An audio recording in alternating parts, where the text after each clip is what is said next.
Bienvenue sur la chaîne de William Davrec où, cette semaine, nous allons découvrir des phénomènes tout simplement incroyables à propos de Saint François d'Assise. Cela vous semblera impossible et pourtant tout est bien documenté. Des lévitations, des guérisons, des dialogues avec les animaux et bien d'autres miracles. En fin de vidéo, je vous révélerai ce qu'est la véritable écologie telle que l'a pratiquée Saint François, qui est la seule qui pourra éviter les pires catastrophes. Et si vous preniez le temps de vivre une semaine différente, une parenthèse hors du quotidien, au cœur de la Bretagne, je vous invite à découvrir un séjour unique qui mêle spiritualité, découverte et nature pendant plusieurs jours. Partez à la rencontre de lieux chargés d'histoire et de sens. Entre tant d'échanges, découvertes et marches dans une nature exceptionnelle, ce séjour est aussi une invitation à se ressourcer profondément. Pour beaucoup, il n'est pas toujours facile de parler de sa foi ou de partager avec son entourage. Cette semaine est une occasion précieuse de rencontrer des personnes qui vivent les mêmes questionnements, les mêmes convictions et les mêmes valeurs que vous. Un moment de fraternité où l'on se sent compris et où l'on réalise que l'on n'est pas seul. Pour participer, rendez-vous sur www.willam.com ou contactez-moi directement à info@willam.com.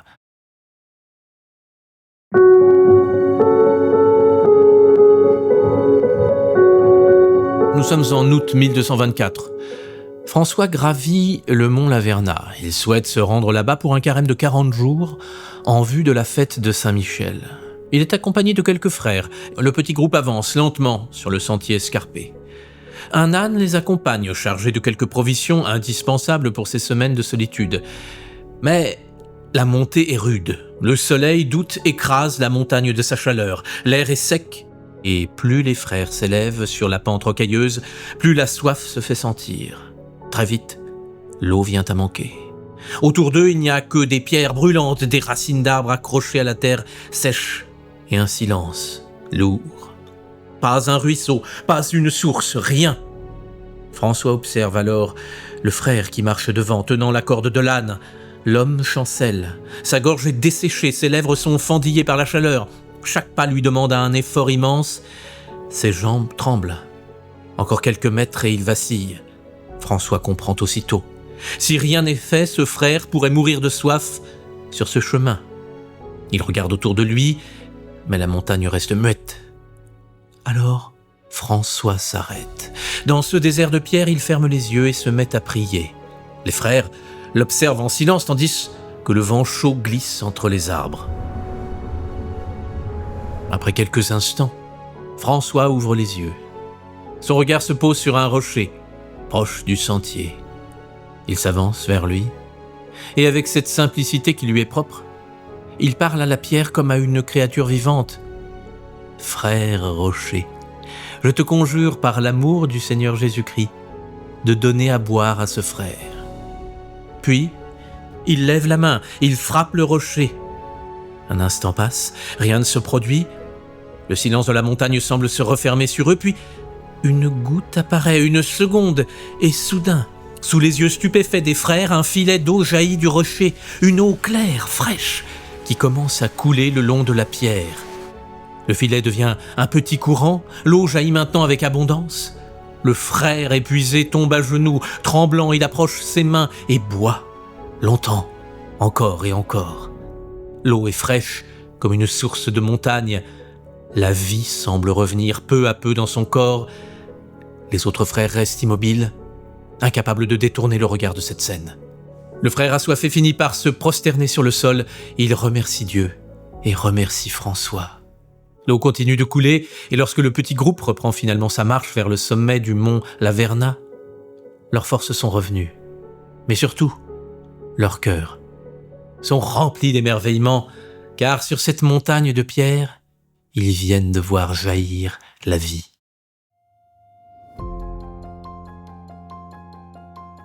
La ville d'Arezzo en Toscane est en pleine tourmente. Nous sommes au début du XIIIe siècle et la cité est déchirée par les rivalités politiques. Les clans s'opposent, les familles s'affrontent et la violence couve dans chaque rue. Les cris éclatent sur la place, les insultes fusent. Des hommes se battent, des groupes armés se forment. Et dans cette atmosphère lourde, presque suffocante, François arrive aux abords de la ville avec quelques frères. Il s'arrête sur une colline d'où l'on voit les murailles d'Arezzo. François observe longuement la cité. Puis son visage change, il semble bouleversé. François voit quelque chose que les autres ne voient pas. Au-dessus de la ville, dans l'air trouble, il distingue une agitation invisible, des démons, des esprits mauvais qui attisent la haine des hommes. Ils se glissent dans les querelles, soufflent la colère, attisent les rivalités. Bien sûr, ces démons ne sont pas arrivés là par hasard. Ils sont toujours attirés par les mauvaises pensées et les émotions chaotiques.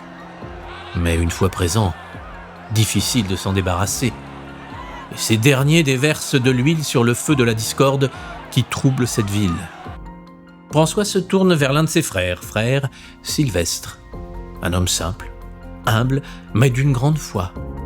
François lui dit « Va aux portes de la ville, et au nom du Dieu Tout-Puissant, ordonne aux démons de quitter Arezzo. » La mission est terrifiante, mais Sylvestre obéit. Il descend seul vers la ville. Les habitants le regardent passer. Personne ne comprend ce qu'il va faire. Arrivé près des murailles, il se tourne vers la ville et d'une voix forte, il proclame « Au nom de Dieu et par l'ordre de François, serviteur du Christ, démons, sortez d'ici !» Un instant de silence. Puis quelque chose change. Dans la ville, les tensions se calment, les cris cessent, les querelles s'apaisent. Les ennemis se regardent, ébahis, et se réconcilient dans un silence stupéfait. La paix revient dès cet instant, comme si une tempête invisible venait soudain de se dissiper. Les habitants, ignorant l'intervention, attribuent d'abord le calme à la fatigue des combats. Mais la nouvelle de l'exorcisme se répand vite, et Arezzo retrouve la sérénité durablement. Sylvestre, quant à lui, rentre vers François, qu'il accueille avec joie.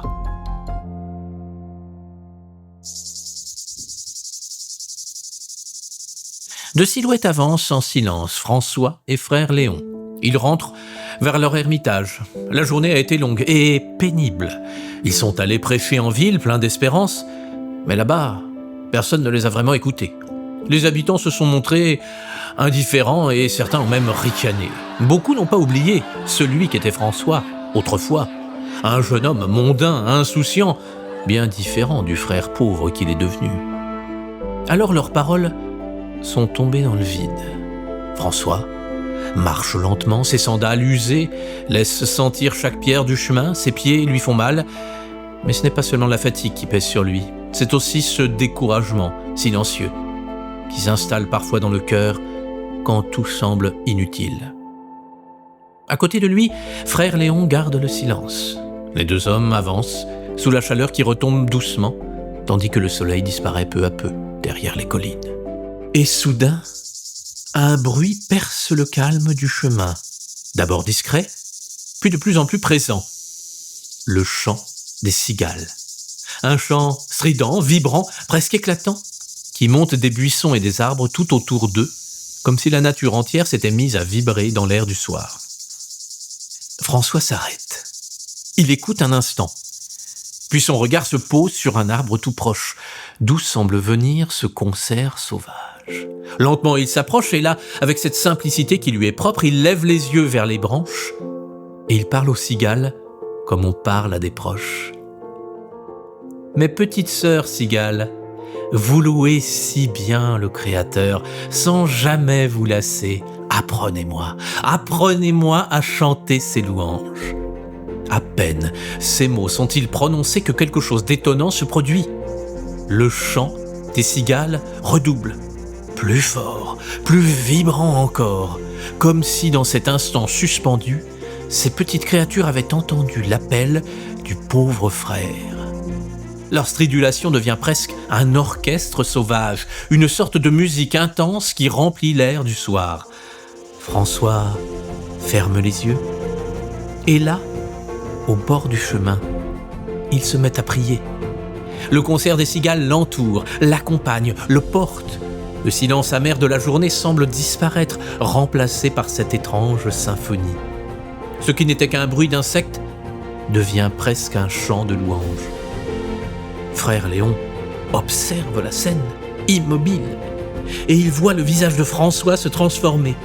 La fatigue est toujours là, mais quelque chose d'autre apparaît. Une paix profonde et même un sourire. La prière dure quelques instants, puis François ouvre les yeux. Avec douceur, presque comme on parle à des enfants, il dit simplement « Maintenant, mes sœurs, vous pouvez vous reposer. Allez, continuez à louer Dieu. » Et à cet instant précis, les cigales se taisent, toutes. Le silence tombe sur le chemin. François et Léon restent immobiles, comme suspendus dans ce moment inattendu. Puis doucement, après quelques secondes, les cigales reprennent leur chant, mais cette fois plus calmement, comme si elles étaient simplement revenues à leur rythme naturel. Les deux frères échangent un regard stupéfait, car ce qu'ils viennent de voir est troublant, presque inexplicable. Même les plus petites créatures de la nature semblent répondre à cet homme, comme si autour de lui, toute la création reconnaissait un frère.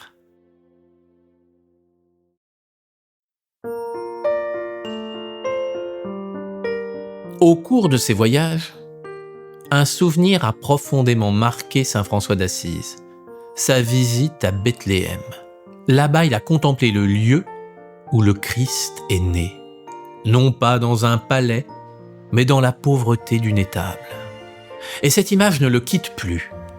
François connaît le cœur des gens simples, il sait qu'ils ont beaucoup de mal à comprendre les grandes paroles des prédicateurs ou les cérémonies majestueuses des églises riches. Alors une idée commence à germer dans son esprit, une idée simple, mais totalement nouvelle pour l'époque. Faire revivre la nuit de Noël, la montrer pour que chacun puisse la voir avec ses yeux. Avant de réaliser son projet, François demande la permission au pape Honorius III. L'autorisation lui est accordée. Alors dans un petit village niché dans les montagnes d'Italie, il prépare quelque chose d'inédit. Ce village s'appelle Greccio. Dans une grotte creusée dans le rocher, un lieu offert aux frères mineurs, François fait installer une simple mangeoire. À côté, un bœuf et un âne sont amenés pour rappeler l'étable de Bethléem.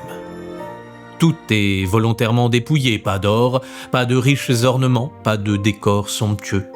Seulement la pierre froide, la paille, les animaux et la simplicité. Peu à peu, la nouvelle se répand dans les villages alentours, les habitants sont intrigués, on parle d'une célébration de Noël jamais vue. Et lorsque la nuit arrive, ils viennent, nombreux. Le froid de décembre enveloppe les collines, des torches sont allumées et leurs flammes, vacillantes, éclairent la grotte. Les visages des paysans apparaissent dans la pénombre, serrés les uns contre les autres, pour assister à ce moment unique. François célèbre la messe, et la mangeoire sert d'autel. Le silence se fait, profond. Et c'est alors que quelque chose d'extraordinaire se produit. Plusieurs témoins racontent avoir vu apparaître soudain dans la mangeoire vide un enfant, un bébé, un nouveau-né emmailloté d'une grande beauté. Mais l'enfant ne bouge pas. Il reste immobile, silencieux, comme endormi. Certains diront même qu'il semblait presque sans vie, comme si l'enfant Jésus avait été oublié dans le cœur des hommes. L'émotion traverse la foule. François, lui, s'arrête. Son regard reste fixé sur la mangeoire. Puis lentement, il descend de l'autel, il s'approche, et avec une infinie douceur, il se penche et prend l'enfant dans ses bras. Et à cet instant, le bébé ouvre les yeux. Un sourire illumine son visage. Ses petites mains se posent sur les joues de François avec une tendresse bouleversante. Il agrippe même le bord de la robe grise du frère, comme un enfant qui cherche l'étreinte d'un père. La scène est d'une douceur indescriptible. Certains témoins diront plus tard que c'était comme si Jésus lui-même venait de s'éveiller, comme si l'amour de François avait redonné vie à l'enfant oublié. Puis aussi mystérieusement qu'il est apparu, l'enfant disparaît. Dans la grotte, personne ne parle. Les habitants restent là, saisis, bouleversés, conscients d'avoir assisté à quelque chose qui dépasse l'entendement. Mais l'histoire ne s'arrête pas cette nuit-là. Car après la célébration, les gens emportent quelques brins de paille de la mangeoire, simplement comme souvenir de cette nuit extraordinaire. Et dans les semaines qui suivent, plusieurs fermiers donnent cette paille à leurs animaux malades. Des vaches, des chevaux, des moutons frappés par une épidémie de la région. Et là encore, quelque chose d'inattendu se produit. Les bêtes guérissent. Comme si cette paille humble et ordinaire avait été touchée par la grâce de cette nuit de Noël. Très vite, elle devient une véritable relique locale, distribuée avec respect par les frères mineurs. Un souvenir fragile d'une nuit d'hiver, où dans une grotte pauvre, éclairée par des torches, la naissance de Jésus avait été racontée au monde d'une manière que personne n'oublierait. François d'Assise ainsi qu'une cinquantaine de frères mineurs se trouvent depuis plusieurs jours dans un ermitage isolé. Comme souvent dans leur vie austère, ils ont accepté le manque avec patience. Mais cette fois, la situation devient vraiment difficile. Les réserves sont épuisées, plus un sac de farine, plus de légumes, plus de fruits secs. Il ne reste presque rien. Sur la table rustique, un frère dépose ce qui constitue toute la nourriture de la communauté, 5 petits pains d'orge et une cruche contenant un peu de vin dilué. 5 pains pour 50 hommes. Autour de la table de bois, les frères se rassemblent en silence. Certains échangent des regards inquiets, d'autres murmurent à voix basse. La fatigue et la faim commencent à peser lourd. Car tous comprennent la même chose. Cela ne suffira pas. Au milieu d'eux, François est assis calmement. Son visage est paisible, comme si cette situation ne l'inquiétait pas. Il regarde les pains posés devant lui, puis il lève doucement les yeux vers le ciel et d'une voix simple, il dit « Frères, confions-nous à la Providence. » Le silence retombe. François prend alors les 5 pains dans ses mains. Lentement, il les élève vers le ciel comme une offrande fragile. Ses doigts serrent ces quelques morceaux de nourriture qui représentent tout ce qu'il possède. Puis il prononce une courte prière. « Seigneur, voilà notre pauvre nourriture, bénis-la comme tu as béni les pains de ton Fils au désert. » Après ces mots, il trace le signe de croix sur les pains. Il souffle doucement dessus, puis commence à les rompre en morceaux égaux qu'il dispose dans un panier. La cruche de vin est bénie de la même manière. Les frères observent la scène en silence. Le moment du partage arrive. Un frère prend le panier et commence à distribuer les morceaux. Chacun reçoit sa part, petite mais précieuse. Les mains se tendent autour de la table et les premiers frères commencent à manger. Et très vite, quelque chose d'étrange se produit. Le panier ne se vide pas. Les frères prennent chacun un morceau, mais le pain semble rester là comme si rien n'avait été retiré. Une première distribution se termine, le panier est toujours rempli. Les frères se regardent étonnés. Mais enfin, comment est-ce possible ?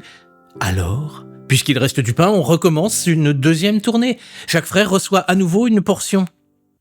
Et pourtant, le panier ne se vide toujours pas. Un murmure parcourt la pièce. Certains regardent le panier avec incrédulité, d'autres lèvent les yeux vers François, comme pour chercher une explication. Mais le frère d'Assise, lui, garde ce sourire tranquille. Et la distribution continue, encore une fois, puis encore. Et pendant ce temps, la cruche de vin circule de main en main, on verse et le vin coule toujours, comme une source qui ne se tarit pas. Les frères mangent et cette fois, ils mangent à leur faim, bien plus qu'ils ne l'auraient espéré quelques minutes plus tôt. La faim disparaît peu à peu, remplacée par une joie profonde qui se répand dans toute la salle. Les visages se détendent, les rires commencent à éclater, car chacun comprend que quelque chose d'extraordinaire s'est produit. Et lorsque, enfin, le repas s'achève, le miracle devient évident. Dans le panier, il reste encore des morceaux de pain et la cruche contient toujours du vin. François regarde ses frères émerveillés et ils se mettent à sourire. Puis il dit simplement « Voyez, voyez la générosité de Dieu pour ces pauvres. »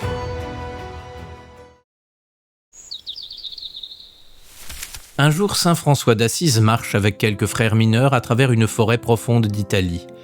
Soudain, un bruit attire leur attention. Un petit cri, aigu, nerveux. Un cri d'animal. Les frères s'arrêtent. À quelques pas du sentier, ils aperçoivent un piège de chasseurs, un filet grossier tendu entre des branches. fait de cordes épaisses, et à l'intérieur, un jeune lièvre. La pauvre bête est prise par une patte. Ses longues oreilles tremblent de peur. Il se débat désespérément dans les mailles du filet, secouant tout son petit corps. De temps en temps, il pousse de petits cris de détresse qui résonnent dans les sous-bois. Les frères comprennent aussitôt ce qui l'attend si les chasseurs reviennent.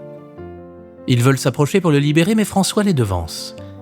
Touché par la détresse de l'animal, il s'avance lentement et s'agenouille près du piège.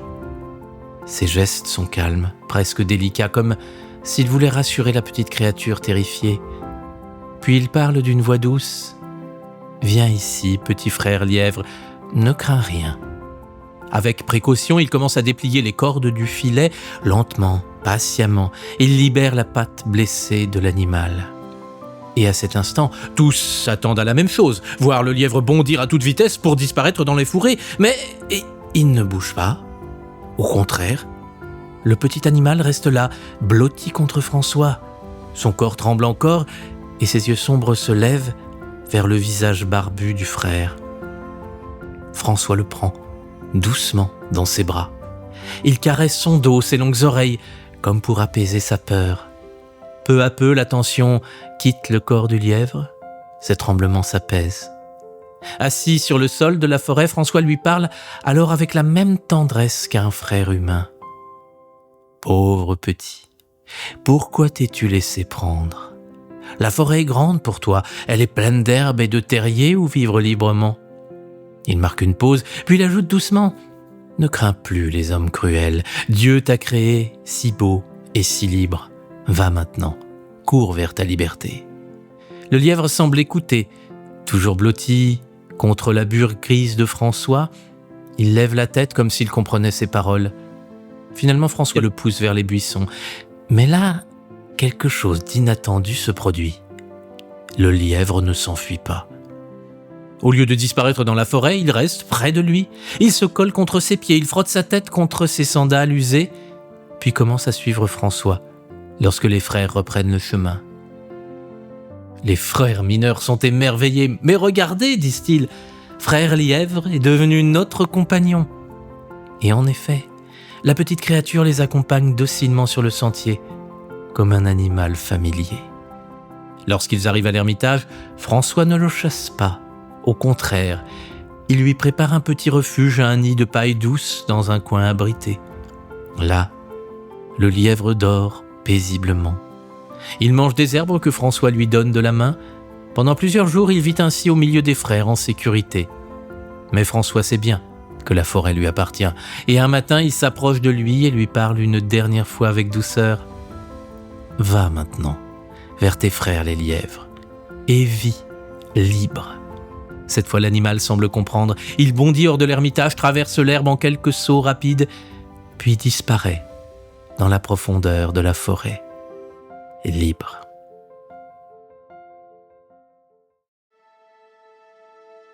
Dans la précédente vidéo, nous avons évoqué une vision extraordinaire vécue par François d'Assise sur les hauteurs du mont Laverna, que l'on appelle aussi le mont Alverne.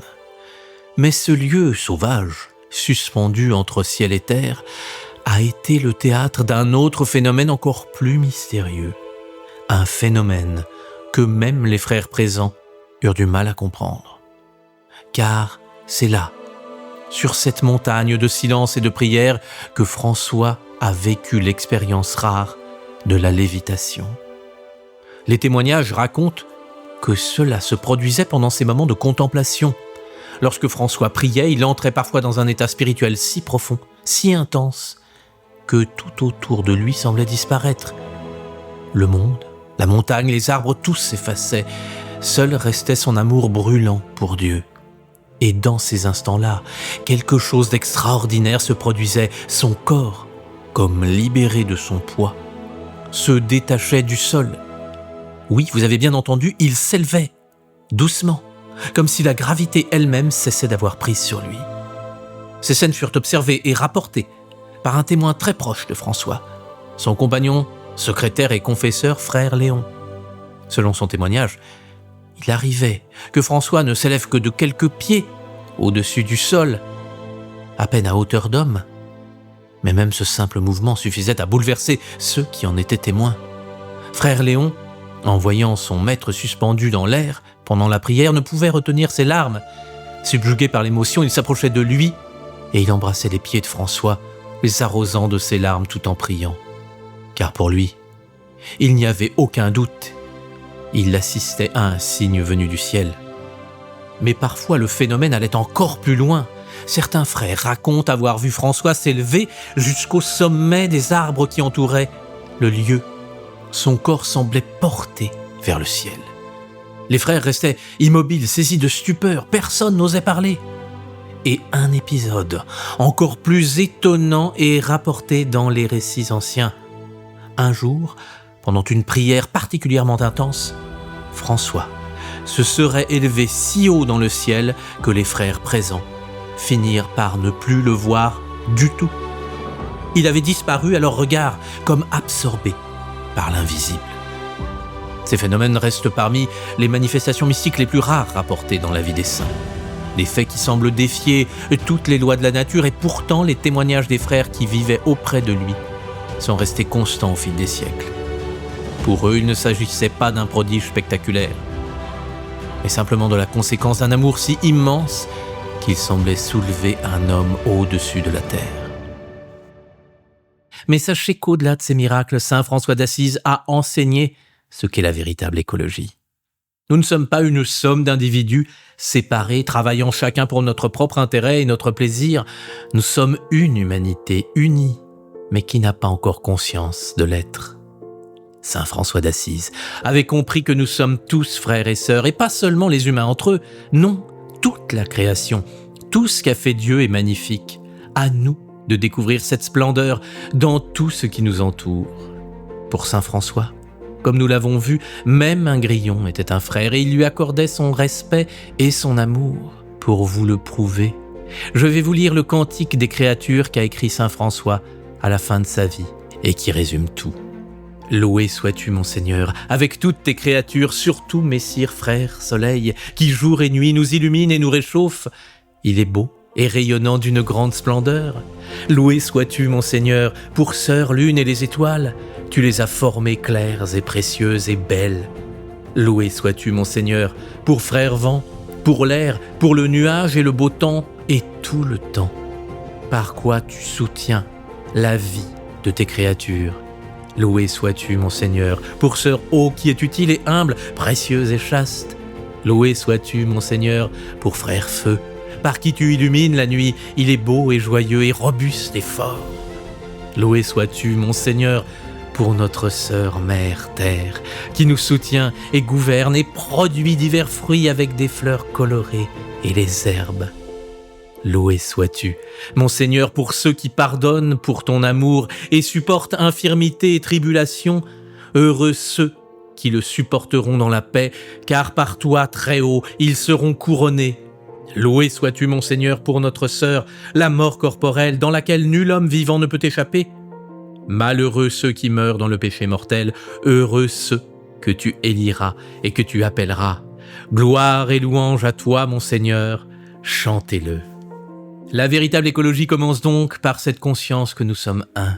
Alors pourquoi se battre contre ses frères? Pourquoi insulter et polluer? Et si vous souhaitez aider la planète et lutter contre la pollution, pas besoin d'acheter une voiture électrique et des panneaux solaires. Commençons par ce qui est accessible à tous. Luttons contre notre pollution intérieure. Aucune solution durable ne sera mise en place tant que nous n'avons pas fait le ménage en nous. Vous voulez moins de gaz polluants dans les villes? Commencez par faire cesser vos pensées polluantes. Vous voulez que l'eau des rivières soit pure et potable? Alors commencez par nettoyer vos émotions qui fermentent et produisent des poisons. Vous voulez changer de gouvernement et avoir des êtres désintéressés à la tête du pays?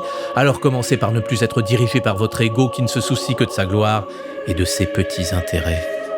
Tout part de là, car quand nous aurons rendu notre temple propre par nos belles pensées, nos émotions grandioses, quand nous serons affranchis de tout ce qui nous entrave, Dieu viendra s'installer en nous, et à l'image de saint François, nous serons capables de réaliser l'impossible. Les plus grandes idées et inventions sont à découvrir, et elles ne viendront que quand nous aurons mis en place la véritable écologie. Celle où nous comprenons que nous sommes une partie d'un tout, que ce tout est beau et harmonieux. Tout chante dans l'univers, sauf dans la tête des êtres égoïstes. Mettons Dieu à la première place, suivons les pas du Christ, et tout se transformera rapidement de la plus belle des manières. Je vous souhaite le meilleur.